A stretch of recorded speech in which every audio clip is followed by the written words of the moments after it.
Hello everyone, I hope you're well. I'm going to read you a story today, and the story that I've chosen is this one, How to Be a Viking by Cressida Cowell.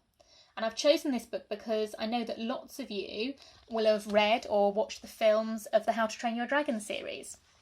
And Cressida Cowell actually started off by writing this little picture book about a little Viking called Hiccup, based on her relationship with her father, and that's what started off the whole series. And my copy of the book is very special because it's signed by Cressida Cowell, and actually she drew me a little picture of Hiccup in the front of the book when I met her. I hope you enjoy the story.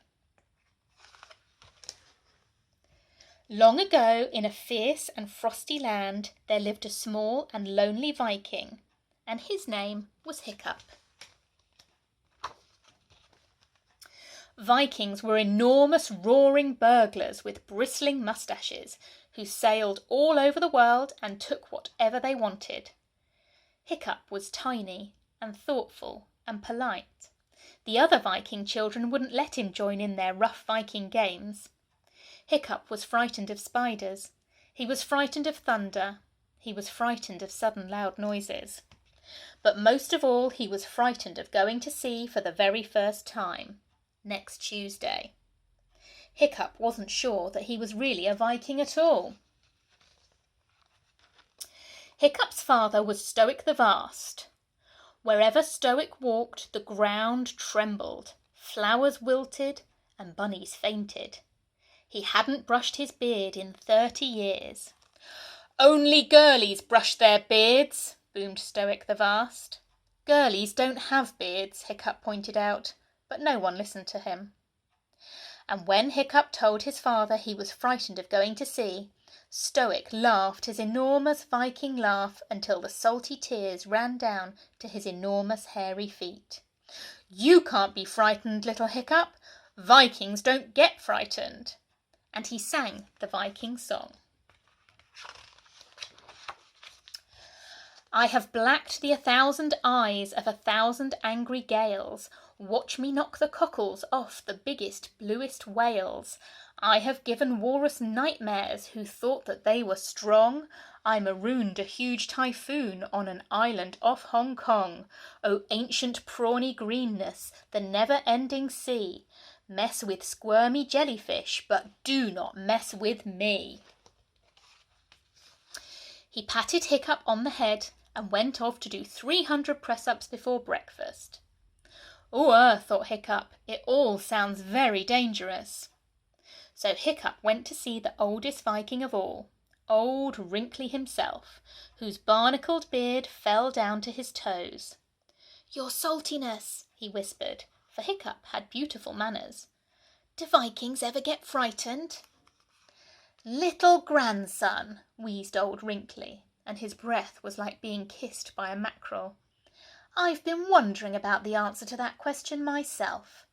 The sea is full of trials and terrors, but it's also full of marvels and miracles.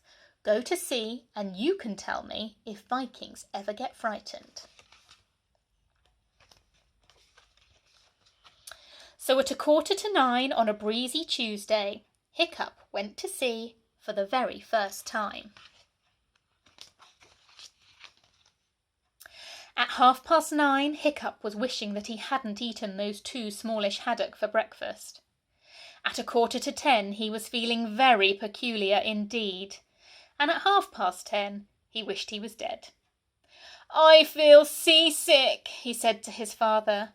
"Vikings don't get seasick," said Stoic the Vast. But this one was, all over Stoic's feet. Hiccup got sicker and sicker, and the storm got wilder and wilder. Stoic the Vast sang the Viking song at the storm, but the storm took no notice. A great wave came up and soaked him. One mighty wave picked up that whole Viking ship as if it were a matchstick and threw it 50 miles to the south. And one mighty blast from the gale picked up that whole Viking ship as if it was a piece of seaweed and threw it 50 miles to the west. and a terrible black wind went shrieking all over the lonely ocean and turned that Viking ship upside down and inside out, and went shivering down every single Viking's spine. "We're lost," said Stoic the Not-So-Vast after all. And a funny thing happened. His face began to turn a greenish hue, and he thought of the 37 largish haddock that he'd had for breakfast, and his stomach began to heave. And then all the Vikings turned a pretty green colour, and all their stomachs heaved, and with an almighty rush they ran to the side.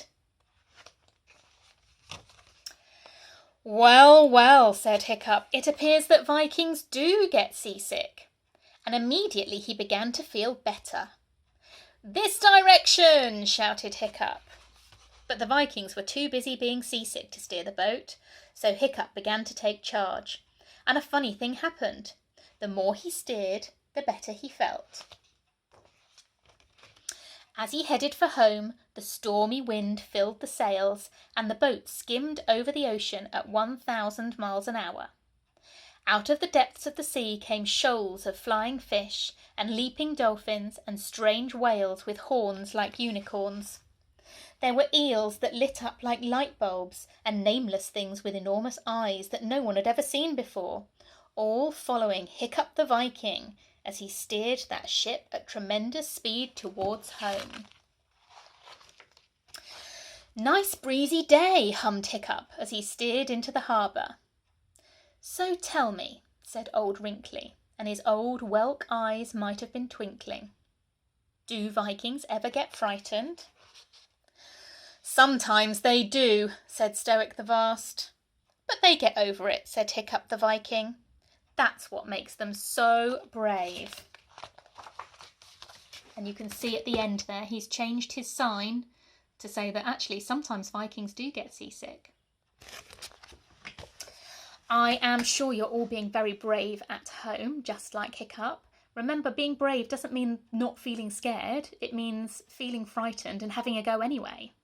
I hope you're all taking care of each other, and we'll see you soon. Bye-bye.